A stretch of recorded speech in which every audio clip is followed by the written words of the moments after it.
Hi everybody, it's Dave Oates from FinderMonkey and Joanna North Associates, just back with another one of our weekly videos.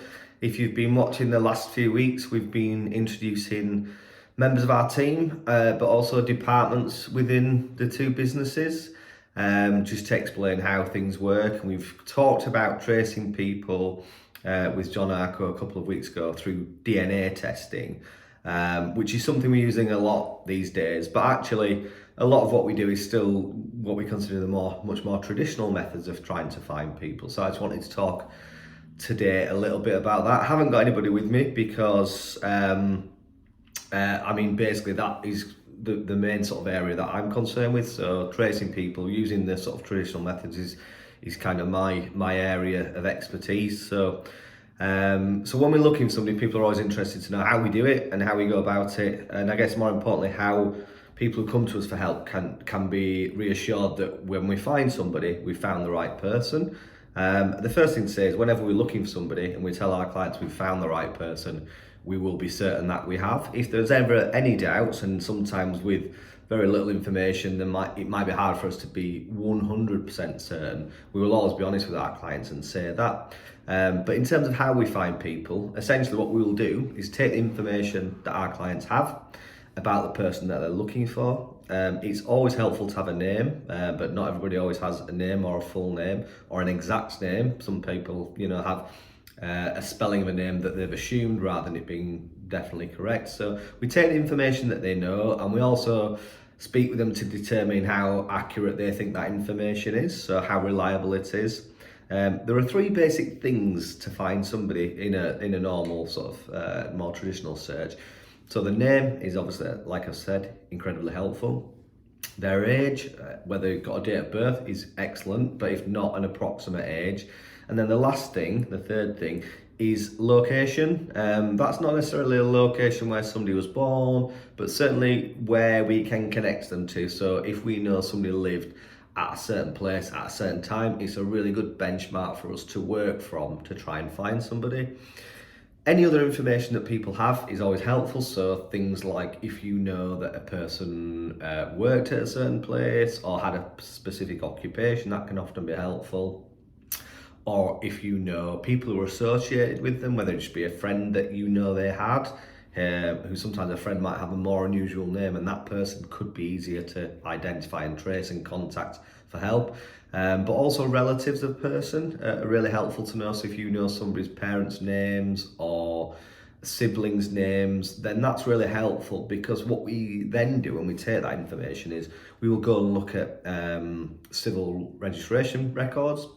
So we're talking about things like births, marriages and death records, which have been in England and Wales certainly since, and the rest of the UK as well, since about 1837 I think it is. So we can go a long way back and utilise those records to piece family tree information together to start to understand if we're looking at the right person. So if you're looking for let's say John Smith, and I had a sister called Patricia Smith and they came from Sheffield and he was born around 1950, we can start to look at records that tie those things together. So we look for a birth record that would match his birth and age, but also then look for the siblings, and we tie those together using the mother's maiden name. So on birth record indexes for England and Wales, it always records a mother's maiden surname, and that then helps you understand if they are births that are likely to be related. You can then cross-reference that mother's maiden surname with the last name of the person that you're looking for, so which would be the father's last name, and you can then look for marriages and piece things together that way. So for people who do family tree research, it's exactly the same thing, but with family trees, what we're doing, we're starting, with the present, and we're working backwards to find out more about your history where you perhaps don't know those things. When we're looking for somebody, we can go backwards, but actually what we're trying to do is go backwards so that we can come forwards again and then trace people to a current whereabouts. But it's important that we build up all of this information and this detail with the basic details that our clients come to us with.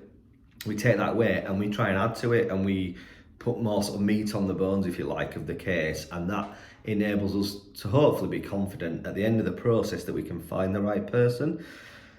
In terms of finding an address for somebody, people often think, well, how do you find addresses? It's difficult. I've tried, and I know, roughly where they are, but I can't find an address. There are systems available online, websites that will allow you to perhaps pay a few pounds and do some searches and get information for addresses. Now, that's fine, and they do work quite well if you've got somebody who's lived at the same address for a long time, for instance, because they are more likely to, that information is more likely to be accurate. If you've got somebody who's moved around a lot or hasn't lived at this, their current address for a long time, then it can be incredibly difficult to find that information through those kinds of websites. We access data systems that are far more sophisticated and tell us a lot more about people.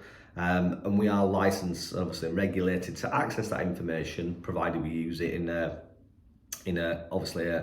appropriate way. Now, when we use that information, we find somebody, we will always do the contacting. So we will never share an address with our clients for somebody that we're looking for them, or any contact details, in fact, or anything that would allow them to directly contact them without the consent of the person that it relates to. So we will always do that contacting, speak to the people that we've been asked to find in the first instance, and then seek their consent to put them in touch. And even then, we will look to share information that everybody agrees to. And usually that's a minimum amount of information.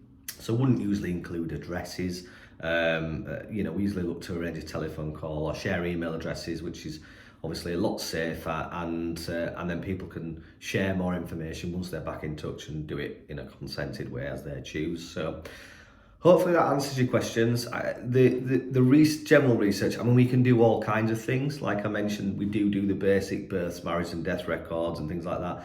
But people who are interested in family history will know that there are census records that are really helpful. The 1921 census having been opened recently, so that's like a new resource that we are using. And although we looking for people who are alive today, it's still a really helpful resource when we're trying to build up a picture of somebody.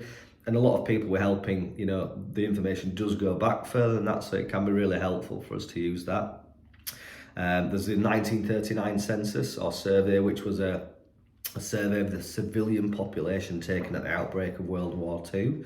But then there are other records, historical electoral registers. Some of those are available on Ancestry and Find My Past and websites like that. Some of them we have to go to the British Library to access them. They have all the historic electoral registers for England and Wales, so we can access that information.